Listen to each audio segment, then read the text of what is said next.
Assalamualaikum warahmatullahi wabarakatuh.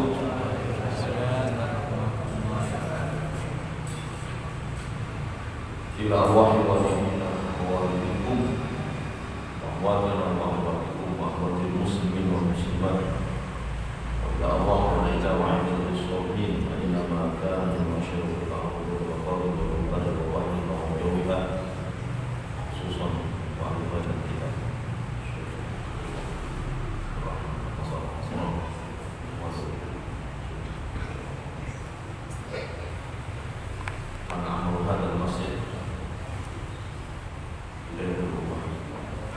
سابقا والعرض والمراحل بالأرواح المصلين فيه والمعتكفين فيه والمتقدمين عليه والقائمين بحقه أن الله تقبل منكم ويغفر لكم ذنوبكم جميعا ويؤتي درجات الجنة ويرفع قدره في الدنيا والآخرة وبنيات أن الله يسر أمورنا في الدنيا والآخرة وأن الله يفتح لنا أبواب الرحمة وأبواب الرضا وأبواب البركة وأبواب الصحة وعلى كل نية صالحة شافعة لكل شر وجالبا لكل خير ومن نوى السلف الصالح من صالحة بحضرة النبي سيدنا محمد صلى الله عليه وسلم وعلى آله وصحبه وأزواجه وذريته الفاتحة.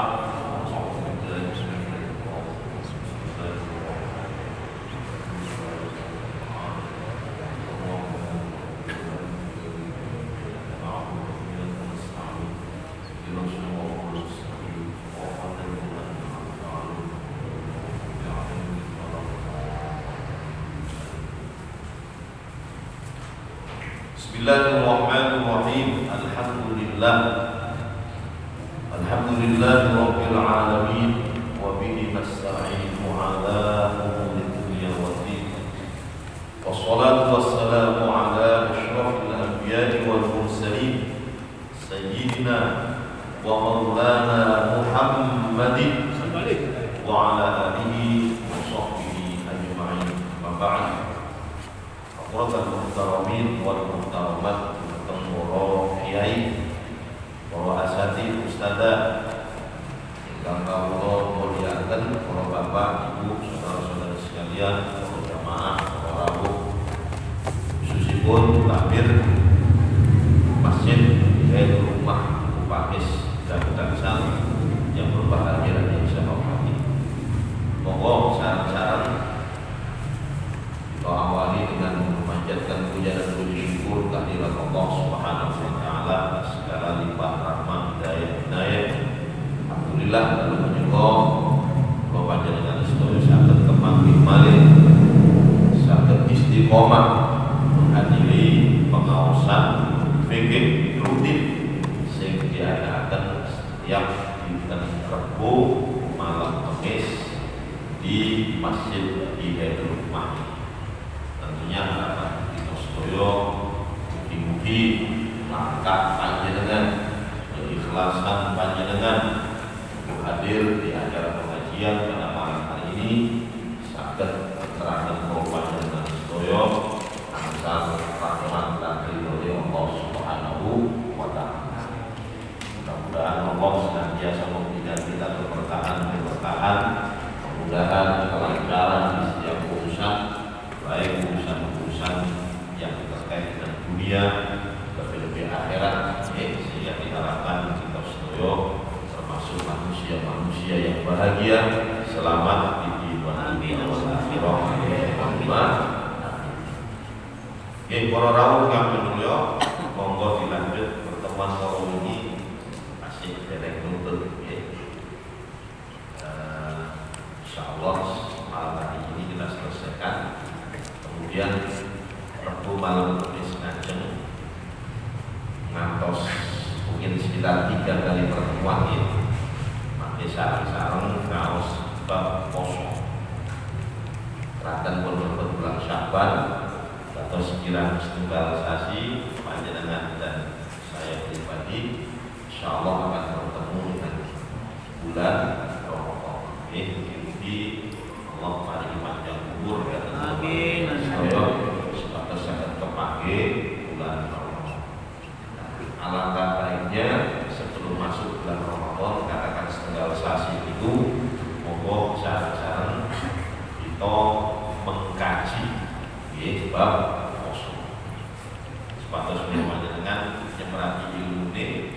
dan diharapkan bisa menunaikan ibadah puasa dengan maksimal. Itu harapan kita sudah maksimal, dan tentunya harapan kita mudah-mudahan mangke poso panjenengan diterami kalian Allah Subhanahu wa taala.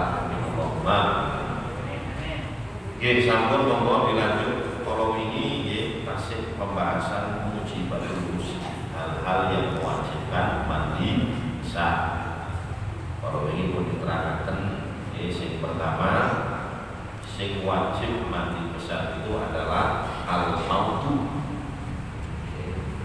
mayit, jenazah yang sing pejah wajib dimandikan, kecuali yang mati dalam keadaan syahid. Syahid di sini yang dimaksud adalah syahid dunia akhirat atau syahid dunia. Itu tidak usah dimandikan, tidak usah dikafani, tidak usah disolati, cukup langsung dikubur di, ya tentunya di tempat terjadinya pertempuran atau peperangan. Atau wonten sahabat sing wafat perang Uhud, dan perang-perang yang lainnya, Nabi memang memerintahkan supaya dikubur di tempat terjadinya peperangan. Terus yang nomor kali terus wonten 6 Pak. Jadi hal-hal yang mewajibkan mandi besar itu wonten 6. Sing 3 niki khusus bagi kaum awam. Nah, adapun yang 3 lagi itu baik jaler ataupun istri, semuanya ya terkena yang 3 ini. Kados wafat. Wafat itu berarti antara laki dan perempuan. Nek sing perempuan tok head, ya kalau ini menstruasi, kemudian biladan, biladan itu melahirkan itu termasuk hadas besar. Mantun itu nifas, darah yang keluar setelah melahirkan, itu wajib mandi. Nek istihadah, istihadah artinya darah yang keluar melebihi batas. Nah itu tidak usah mandi besar, cukup disujeni mawon. Cukup disujeni mawon. Itu untuk perempuan. Kalau untuk yang laki-laki dan perempuan, yang pertama adalah al-maut, wafat. Kemudian sing nomor kali bikin apa? Khurujul mani, keluarnya air mani.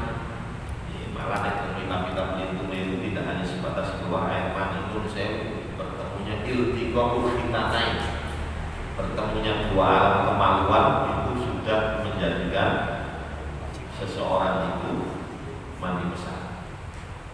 Iltiqa malah temen kitab-kitab Al-Bang Sumpah yang panjang pembahasan sampai diterangkan sewu kaya ngapunten nggih hasafah itu sing seukuran ya gitu. Jadi walaupun yang masuk itu hanya kepalanya saja atau sebagian dari kepalanya, sampai bertemu tok itu sudah menjadikan seseorang itu jenabah dan harus mandi besar. Yang dimaksud tentu tanpa aling-aling, tanpa haid, tanpa kain, langsung kulit ketemu kulit, kelamin kemaluan ketemu kemaluan. Niku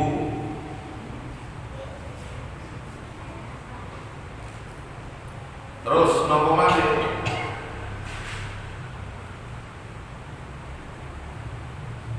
Jadi yang pertama tadi adalah mati, kemudian nomor kali iltiqaul khitanain, yang ternyata tapi iltiqaul khitanain bertemunya 2 alat kelamin, kemudian sing nomor 3 keluarnya air mani. Jadi bertemunya tok itu sudah mandi besar, lebih-lebih sampai mengeluarkan air. Nah, untuk keluar air mani, nun sewu, senajan tidak iltiqa, senajan tidak bertemu 2 alat kelamin ini, ya seperti ketika panjenengan Pak Uge film atau mimpi basah, nah itu termasuk khurujul mani. keluar air maninya bukan sebab berhubungan intim, nah, itu tetap harus mandi besar. Loh, kok semerang? Semerang bisa ngikuti. Ini kalau dinamakan air mani, kamu ini masya Allah dirinci gitu. Jadi biar bisa membedakan antara air mani dengan air-air yang lain. Sampai kita memiliki diterangkan air mani itu ya baunya seperti adonan roti. Terus nek wonten tiyang tilem gak krasa, mungkin saking enak dulu. Lala setelah dia bangun dari tidurnya ditelok kamu terus sarungi ngomong lambine kok basah. Aku gak krasa ngomong. Lah niki nun sewu. Supaya bisa membedakan ini air apa, harus kita cium. Ampun. Lah kalau baunya itu seperti adonan roti atau putih telur, putih telur, maka itu dihukumi air manis dan harus mandi besar. Walaupun semalam dia katakan mimpi, semalam tidak merasakan, ya memang kita beri orang yang mengeluarkan air mani, ya diterangkan yang pertama adalah bitadafuk. Tadafuk itu kamu tadi keluarnya muncrat. Kemudian taladud yang mengeluarkan air mani itu merasakan nikmat. Nah, nek dalam kondisi normal, kondisi yang kodok, kondisi panjenengan boten tilem, mungkin masih bisa merasakan ya nikmat niku wae. Terus nek panjenengan tilem wis kan? Nggih. Ternyata itu basah. Maka untuk membuktikan ini air mani atau bukan, dengan cara ini wae. Imam kemudian jadi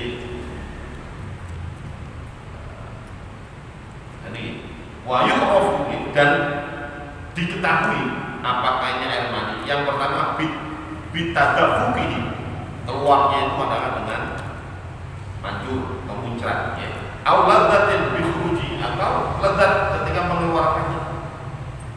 Au rihi ajib, rutuban, atau ketika masih basah seperti adonan roti baunya. Aurihi bayati baydun jaf, atau kalau sudah kering baunya seperti putih telur.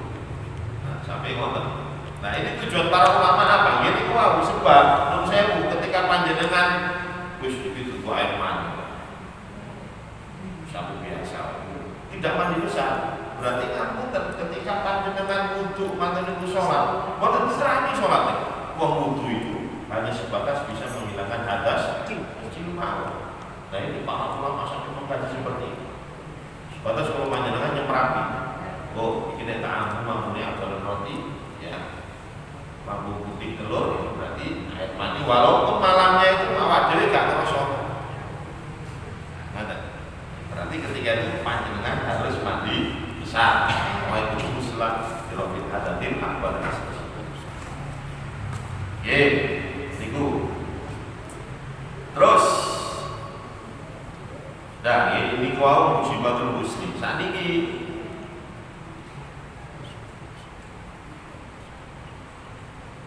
setelah kita mengkaji bersama-sama hal-hal yang mewajibkan mandi besar, nah saniki fardu-fardunya mandi besar itu yang fardu-fardunya. Yang menyebabkan yang mewajibkan mandi besar. Saniki faraidul ghusli, fardu-fardunya mandi besar. Salatatu asya'a, ada tiga, wonten tiga. Ahadu asing pertama an-niyah, harus niat. Fayatil junubu raf'al janabah awil hadatsil akbar wa nahwa dzalik. Maka hendaknya orang yang mandi tadi, junub tadi, itu berniat menghilangkan raf'al janabah bisa, atau raf'al hadatsil akbar misalkan. Jadi niatnya adalah namanya ghusla li raf'il hadatsil akbar monggo, atau li raf'il janabah itu juga tidak apa-apa. Panjenengan sing ngapal sing budi monggo.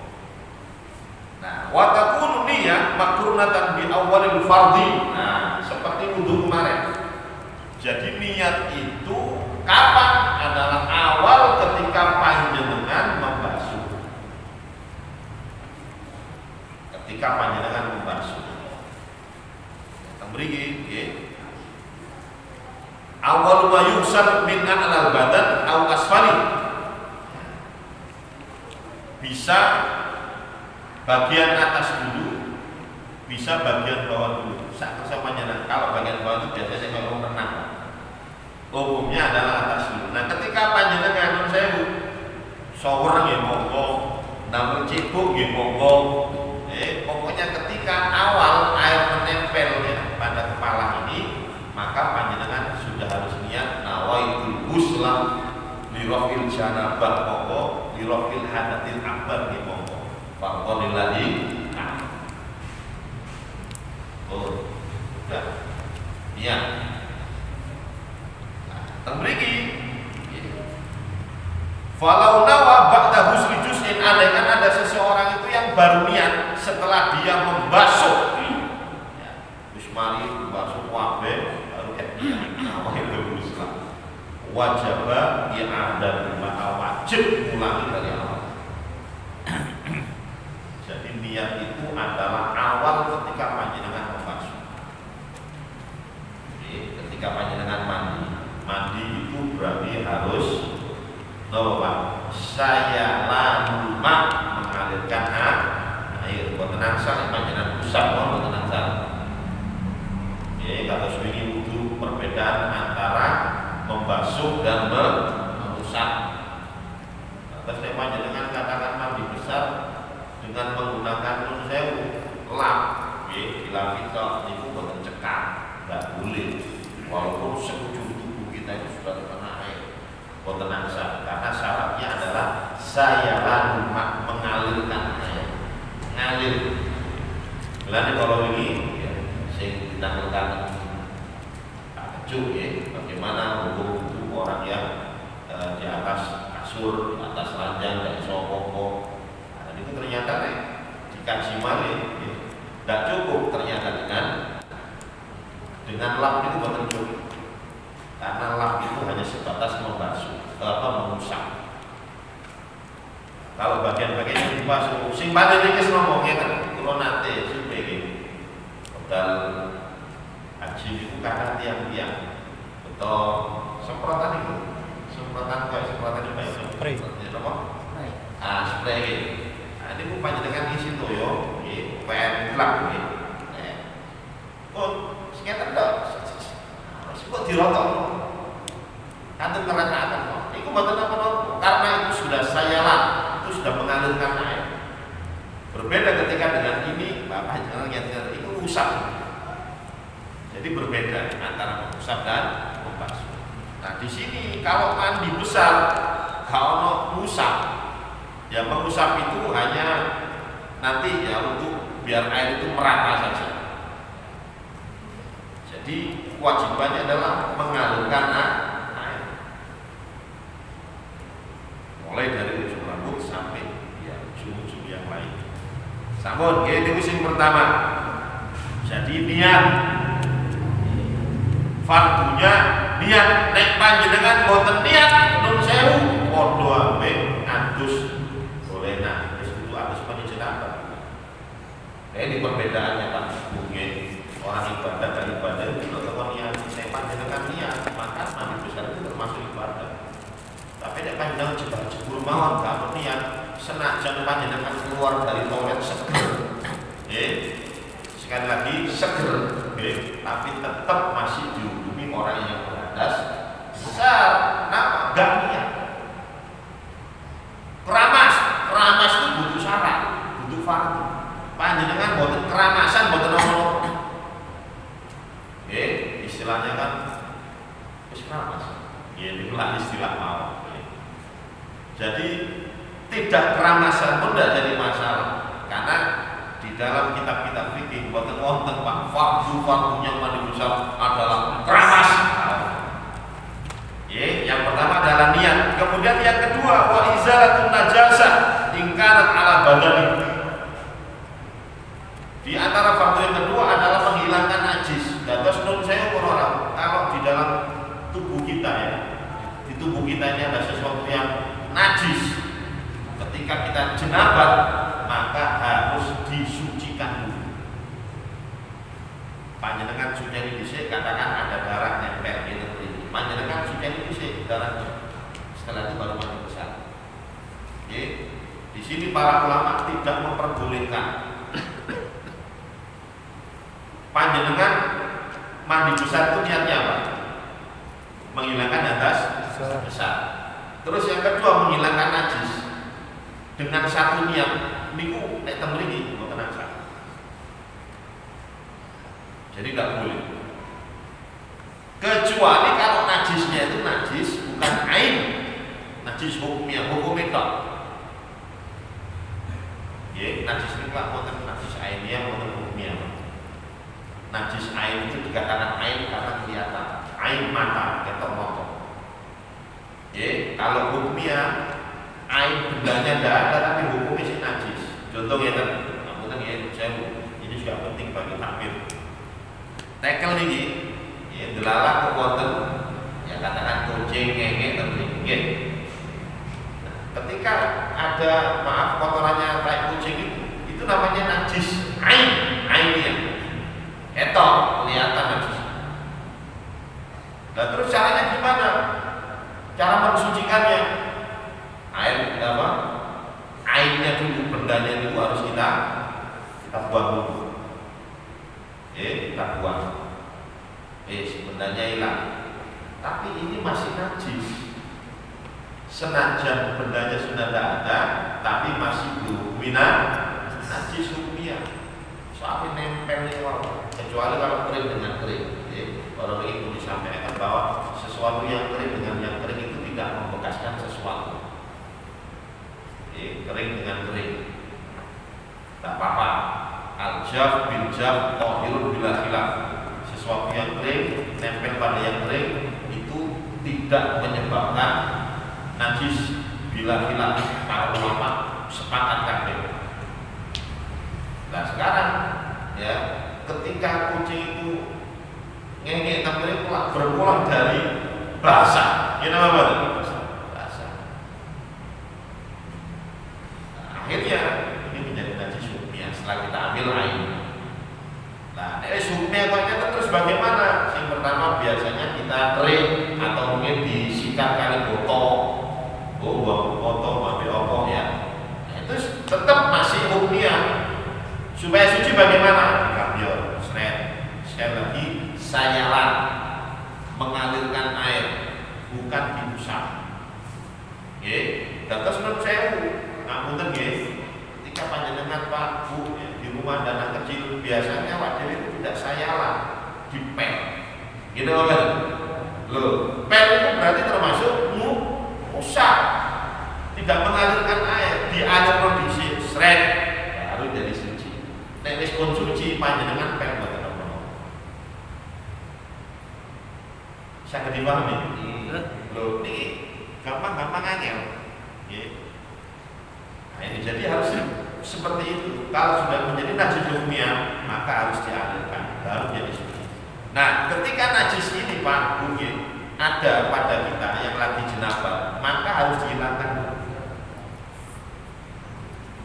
Harus dihilangkan. Setelah itu baru panjenengan mandi besar. Kecuali sekali lagi kalau najisnya hukumnya, artinya najis sudah kita hilangkan, tinggal hukumnya tok ya. Katakan panjenengan terus panjenengan kering kesilang seperti ini. Nah, terus panjenengan mandi besar diikutkan sekalian buat nopo karena sudah najis hukumnya.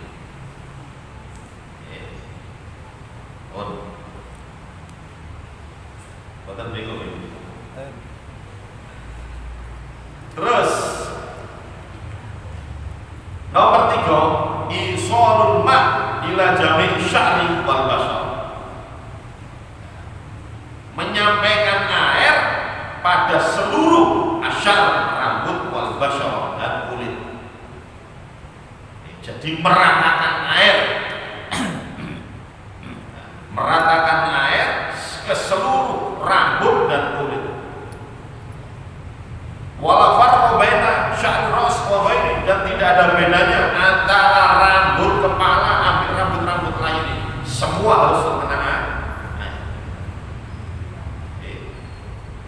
Kalau Pak Kudu kemarin si enak ketika panjenengan punya jenggot, nek jenggotnya tebel, nah itu dingin tenang, habis buat apa-apa.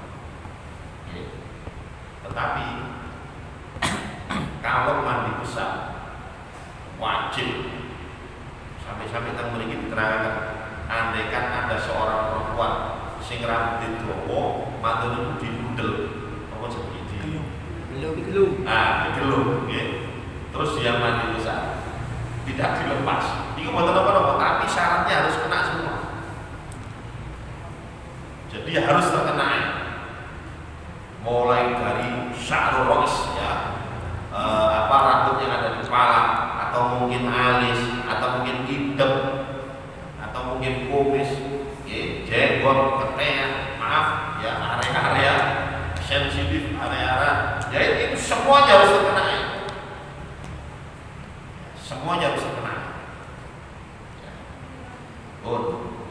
Begitu juga dengan kulit.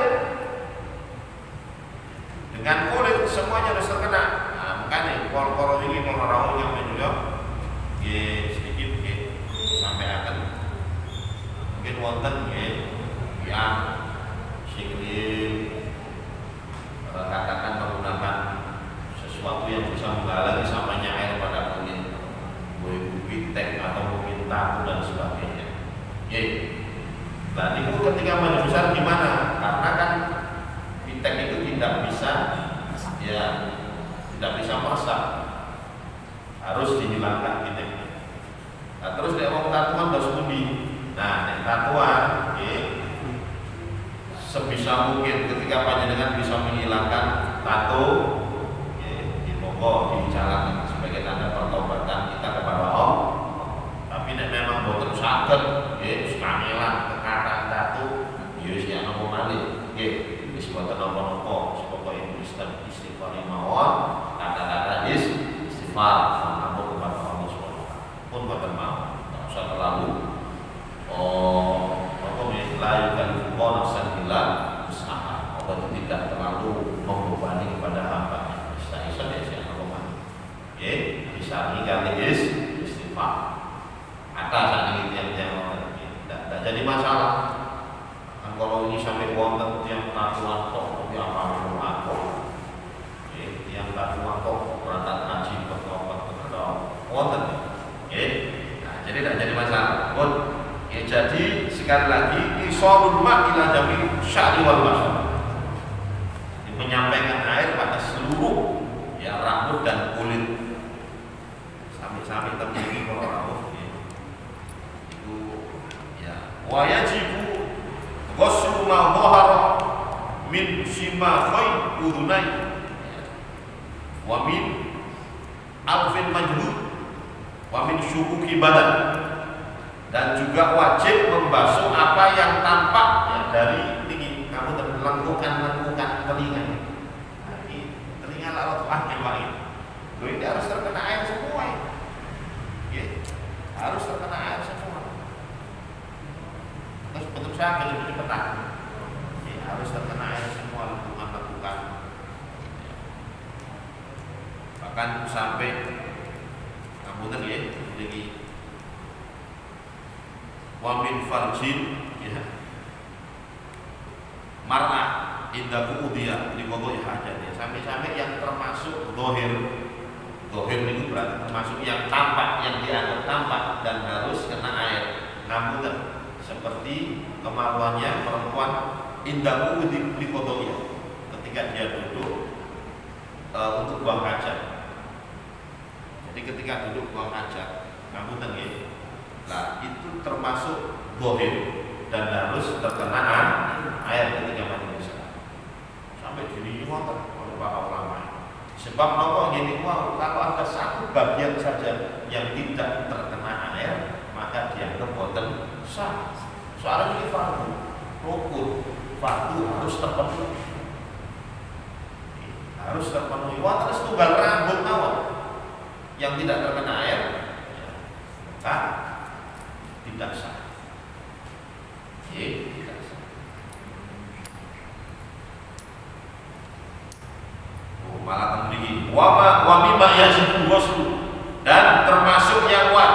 basuh ya al-masrabah li'anna tamharu fi waqti qada'il hajat fatasyur min dhahril badan. Masrabah niku ngapunten bol wis kapan-kapane wasil. Ngapunten wasil itu nek wis pageng nggih kalau sudah besar ketika panjenengan buang hajat iku gak iso balik malih nek mboten ditekaknya. Ngene apa mboten Pak? Nggih. Lho, itu ya ketika kita buang hajat kalau dia memang tidak masuk keluar itu harus terkena air ketika mandi besar. Termasuk gohir. Lah mulane ya ketika orang-orang yang punya wasil maka mandi besarnya ya gak iso mek ngadeg tok. Nun sewu ya ndodok bisa. Nggih nek ngeten seren diisolkan, air itu harus disampaikan ke sana. Sampai koyok motor. Di saking hati-hatinya para ampun.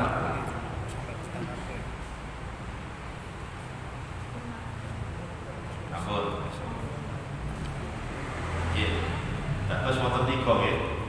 Fardu-fardunya mandi besar. Yang pertama niat, kedua harus menghilangkan najis ya yang menempel pada badan. Kemudian sing nomor 3 niku apa? Isolumah ila jamil basyara fasya. Ya, jadi meratakan air ya pada rambut, kepala, dan rambut-rambut yang lainnya serta pada kulit.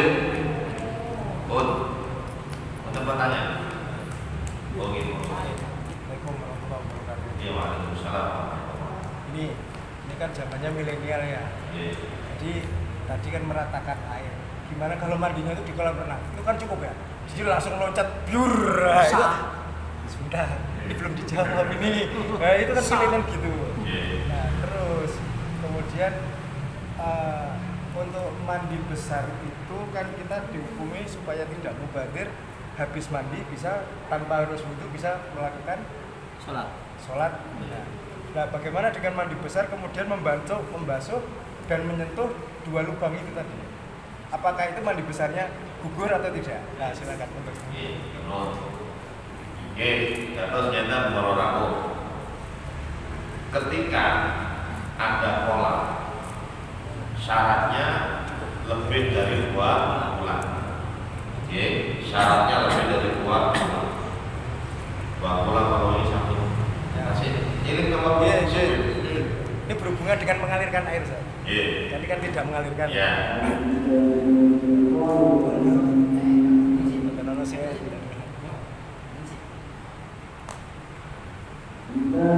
Terus wonten kolam namanya kolam kan kata ini lebih dari 2 bulan.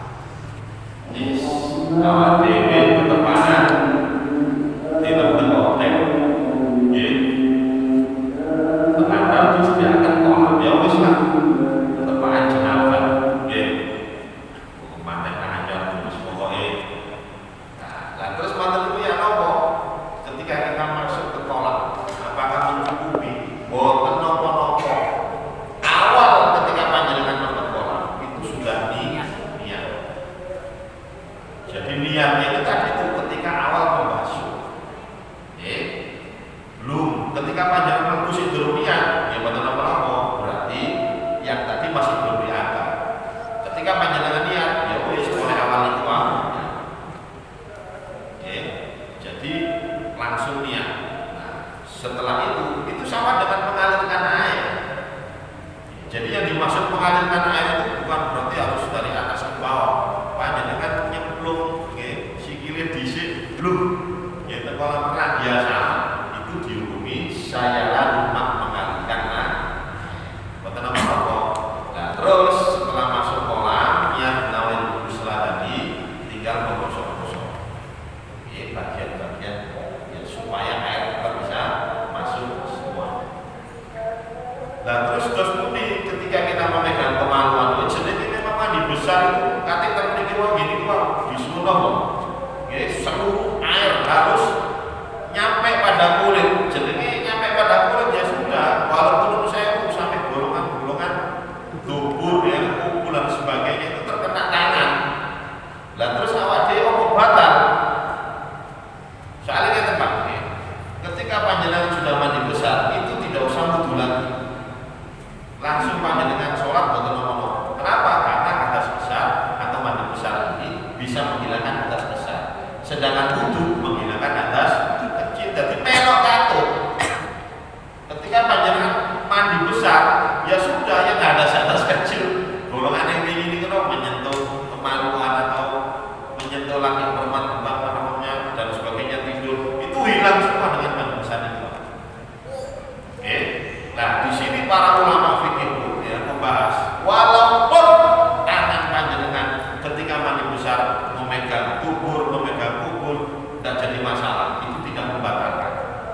Oke, tidak membatalkan karena memang disebut waktu ini sampai kampung dan wasir biar air bisa sampai. Nah, niku nggih. Terus teman-teman terus tunggal malih. Biasanya ada di beberapa kita juga setelah mandi besar itu kayak kurang mantap. Dia mau ibadah itu wudu lagi lah, itu hal yang bagaimana? Wudunya setelah mandi besar itu bagaimana? Dihukumi mubadir, tidak bermanfaat atau malah justru menjadikan itu masalah itu? Terus ngeten Pak. Ya, jadi ya makanya repot ya. Kalau sebelumnya ketika dia sedang mandi besar, ya tidak usah wudu lagi. Tapi nek wudu ya apa? Berarti niatnya bukan niat dirofil hadas.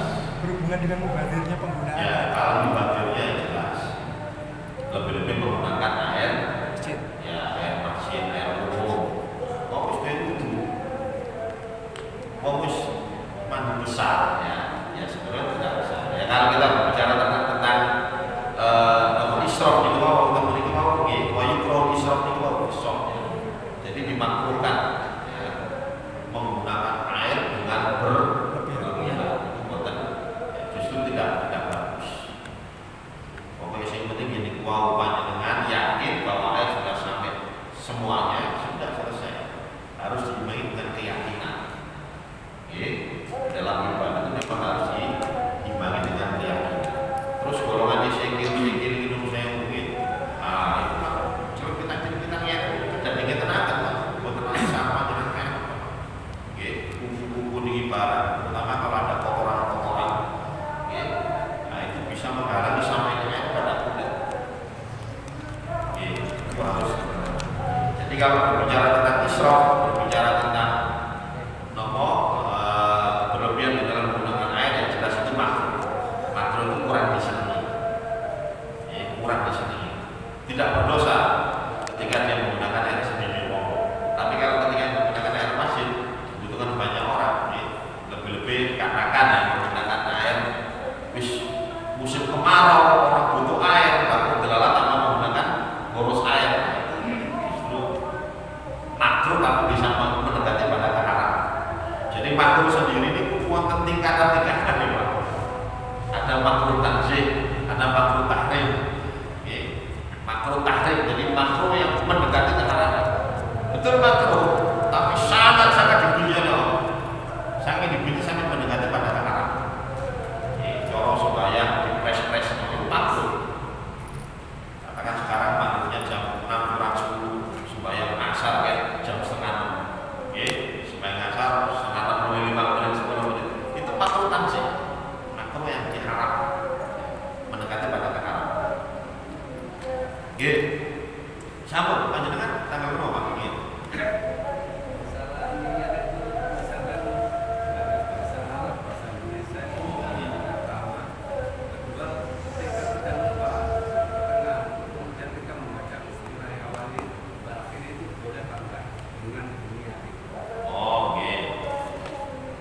Terus yang pertama para Rabu, untuk niat itu tidak wajib berbahasa Arab. Panjenengan bahasa Indonesia, bahasa Jawi, bahasa Madura, buatan apa? Pokoknya yang penting namanya niat itu harus ada namanya, nama saya niat. Nah, niat nopo itu disebutkan mandi besar. Untuk apa? Menghilangkan hadas besar. Fardu itu juga harus disebutkan. Jadi itu poinnya.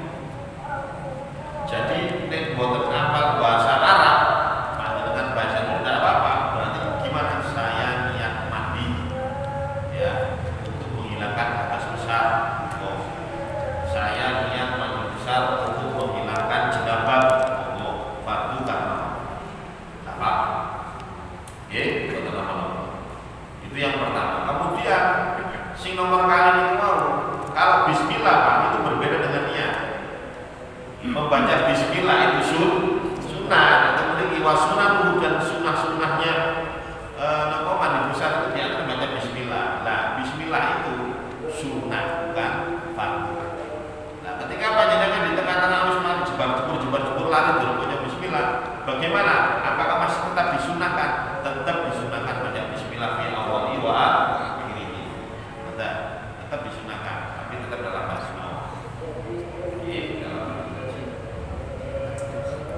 Oke, jadi disunahkan baca bismillah, disunahkan wudu sebelum mandi besar atau ini. Nah, terus disunahkan juga ini mau ifrol lihat. Nah, jadi ifrol itu menjalankan, artinya menggosok. Karena apa? Kulit kita ini kan berminyak. Ini apa banget? Berminyak. Minyak itu kan biasa juga bisa menghalangi sampainya air. Nah, makanya di sini para ulama disunahkan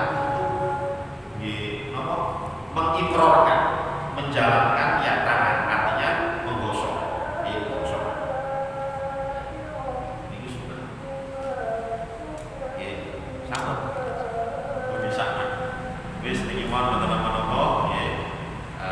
insya Allah sekali lagi pertemuan depan kita akan bersama-sama kosong ya, atas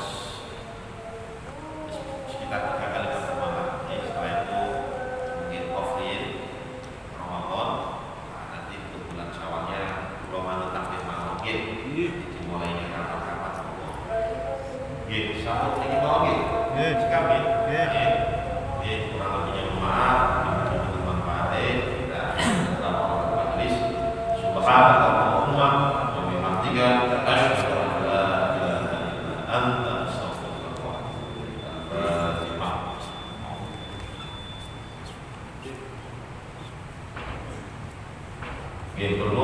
Assalamualaikum warahmatullahi wabarakatuh.